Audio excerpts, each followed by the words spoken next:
Hey there, Chris here with another video trail tour. This time we're out at the Laurel / Wallman Run area, part of Potomac State Forest.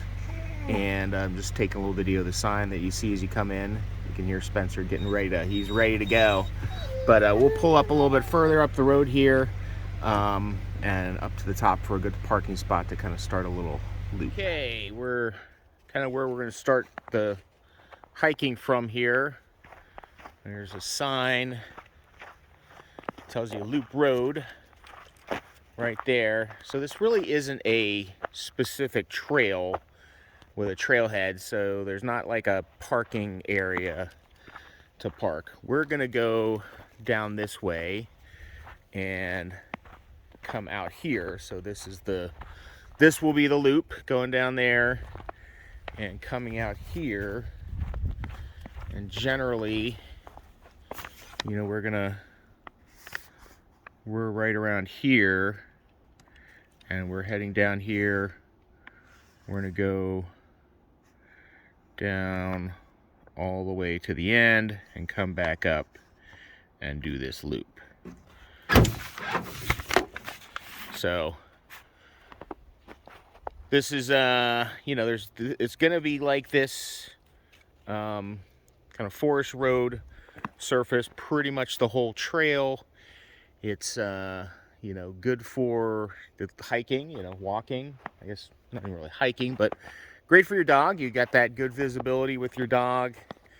It's really secluded up here, so you can probably let him run off the leash.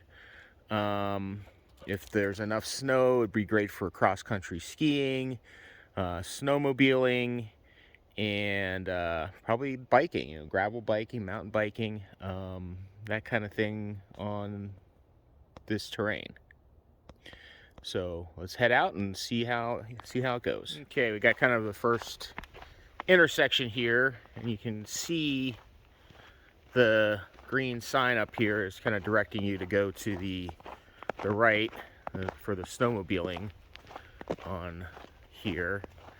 You can go off to the left, but you can see in the distance there's one of those gates across the road.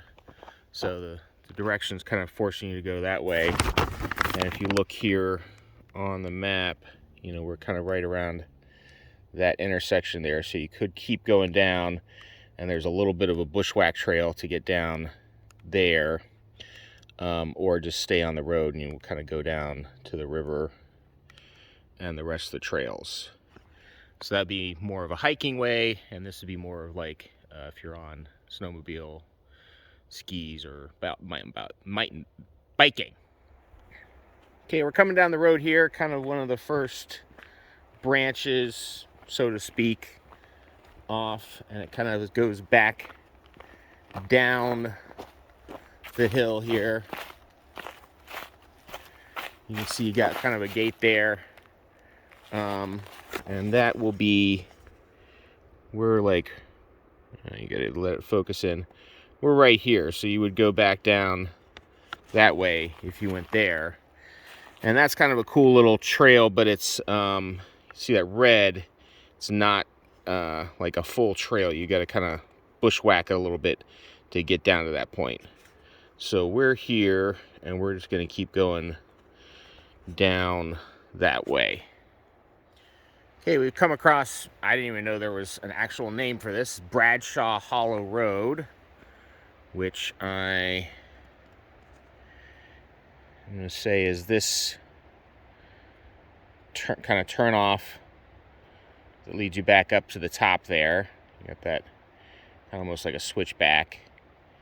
Maybe it's, oh, it might be this one right here, yeah. So that one right there. But you can start to hear where, maybe you can hear where the river's down the hill there, and we're gonna keep pushing forward to the down the road. And kind of come along to a parking spot area, and you know, we're probably right in that mid area there on this trail.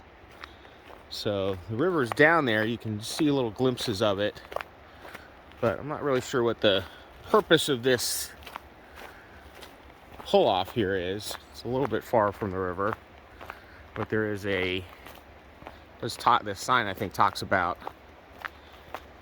fishing. So this must be somewhere where people come down and access the river for fly fishing and park down here. But we're gonna keep going. Well, we have kind of hit the end of the line here as far as like a paved kind of road goes. It does seem to have like a little bit of a extension there that's going to go off of the state land. So we're, right, less focused, but we're right here at this point, right at the very end of the road. And there is a nice, so you can see the tracks and then a little path down to the river and access. So you could drive down here and get a nice spot to get to the river. Let's go ahead and check it out real quick.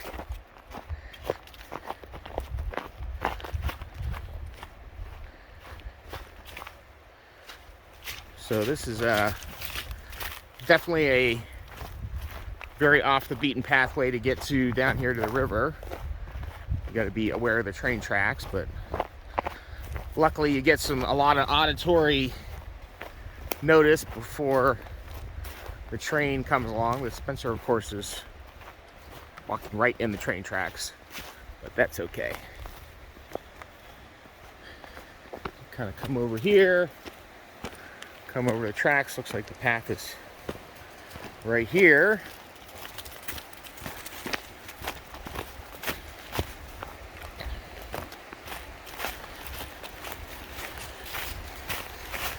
This gets us right down to the river. I'm not going to go down there. I think a good possibility of me sliding down into the water. But a real nice spot here. So we've kind of come back up a little bit from that fishing spot at the very end. And here's Loop Road. I don't quite understand the arrows on that. It's like the loop doesn't go down there, it just dead ends. So I guess your option is to go up. I don't know. I don't think it's telling you to go down there. I think this is the loop. And we got to head up this way. So we are, right at that junction right there to head up to finish the loop here. So hopefully when there's snow, they open up those gates so you can take your snowmobile through. I guess if you're, snow's just not too bad, you could get under there in most sleds. But we'll see where we go.